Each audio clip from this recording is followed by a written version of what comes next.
London,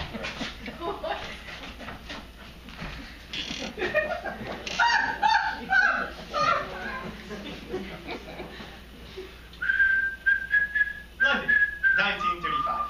August. I've been back 3 months in the old country and frankly wondering why. The weather made me literate, no exercise to speak of, and the talk of ordinary Englishmen made me sick. I've had enough of restaurants and parties and race meetings, no pal to go about with. Richard Hannay, 37 years old, sound and wind ended, back home in a dull little rental flat in Westwood. I was tired. Tired of the world, tired of life. So I dropped into my club, had a scotch and soda, picked up the evening paper, put it back. What does it all matter? What happens to anyone?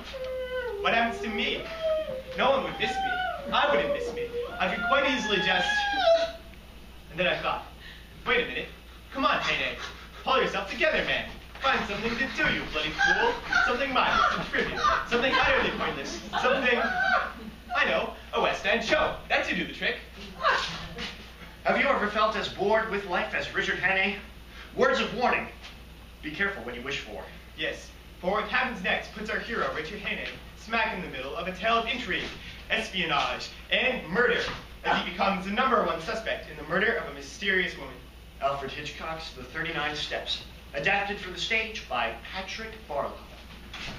Thank you, ladies and gentlemen. And now, with your kind attention, I have the immense honor and privilege in presenting to you one of the most remarkable men ever in the whole world, Mr. Memory.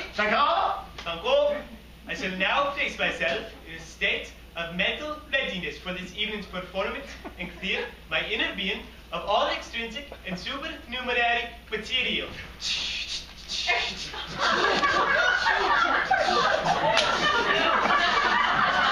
Is this seat taken? Not as far as I know. Now then, are you ready for the questions, Mr. Memory? Quite ready for the questions, Uncle. Now then, ladies and gents, first question, please. Come on now, please. Pardon, sir? What's that, sir? Who won the cup in 1926? Who won the cup in 1926? Who won the cup in 1926? The Tottenham Hotspurs won the cup in 1926, defeating the Arsenal Gunners by 5 goals to 0 in the presence of His Majesty King George III. Am I right, sir? Quite right, Mr. Memory. Go. Next question, please. What was Napoleon's horse called? What was Napoleon's horse called? What was Napoleon's horse called? Napoleon's horse was called Melisbon, which he rode for the final time at Waterloo in 1850. Am I right, sir? Quite right, Mr. Memory. Go. What's that, sir? How old's Mae West? How old is Mae West, Mr. Memory? Well, I know, sir, but I never tell a lady's age. But, very good, Mr. Memory. Go. Now then, a serious question, please. I say, Who was that? Oh, yes, sir. how far is Winnipeg from Montreal? A gentleman from Canada. You're welcome, sir. Thank you. How far is Winnipeg from Montreal, Mr. Memory? Winnipeg from Montreal, sir. Winnipeg from Montreal, 1,454 miles. Am I right, sir? Quite right. Thank you, sir. Thank you, sir. Says. Are you all right? Thank you. Yes. And the next question, please.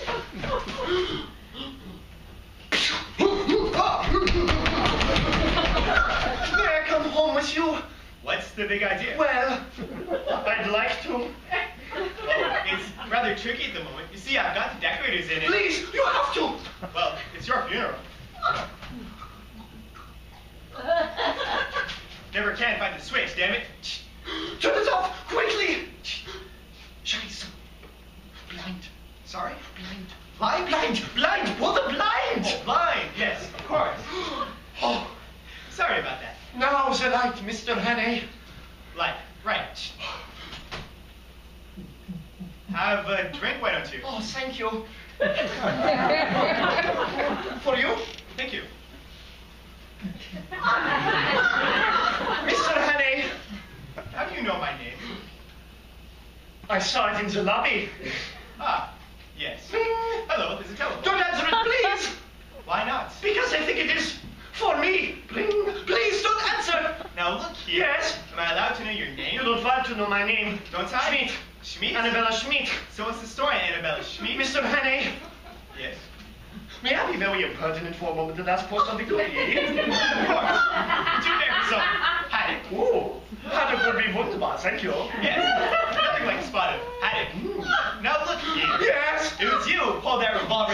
wasn't it? Wasn't a great show, but it wasn't that bad. It was a diversion. There were two men in the theater trying to shoot me. You should be more careful in choosing your gentleman friends. No jokes, Mr. Henry, please. Beautiful, mysterious woman pursued by gunmen. Sounds like a spy story. That's exactly what it is. Only I prefer the word agent better. Shh. Secret agent, I suppose. For which country? I have no country. One in a balloon, eh? Mr. Henry, please. I'm being pursued by a very brilliant secret agent of a certain foreign power who is on the cusp of obtaining highly confidential information vital to your air defense. I whacked two of his men to that musical. Unfortunately, they recognized me. Ever heard of a thing called persecution mania? You don't believe me? Frankly, I don't.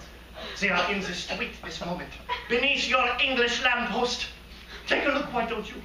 But be careful. Dun, dun, dun. Now do you believe me? Dun, dun, dun. You win. Mr. Hannay, I'm going to tell you something which is not very healthy. It will mean either life or death. But if I tell you, then you are involved. Involved? You wish to be involved.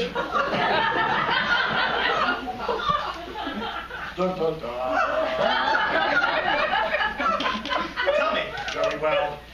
Have you ever heard of the 39 steps? What's that, a pub? Your English humor will not help, Mr. Hennig. I tell you, these men will stop at nothing. And I am the only one who can stop them. If they are not stopped, it is only a matter of days, perhaps hours, before the top secret and highly confidential information is out of the country. And when they've got it out of the country, God help us all. What about the police? The police? They would not believe me any more than you did with their hoots and their whistles. It is up to us, Mr. Hennig. I tell you, these men act quickly.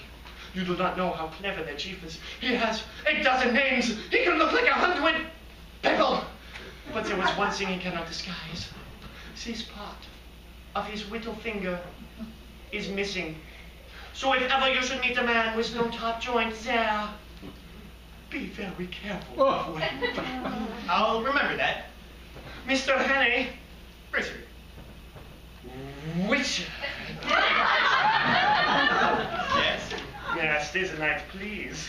Of course. You can sleep in my bed. Thank you. I'll get a shakedown in the armchair. As you wish. And one more thing. Your haddock. Mine. Haddock.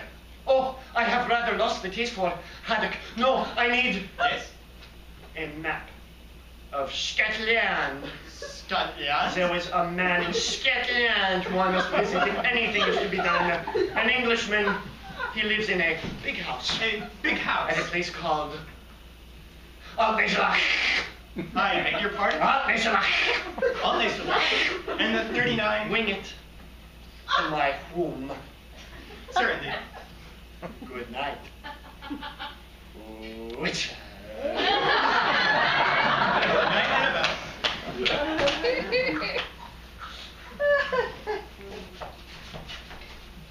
Richard.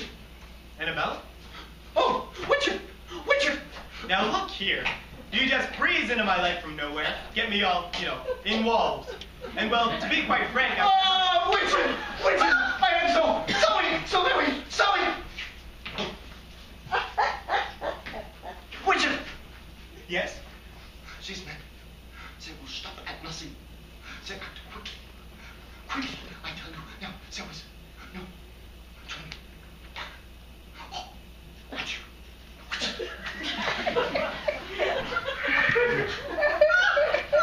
Oh, there's Golly. Alt-Nation lock. Alt-Nation lock.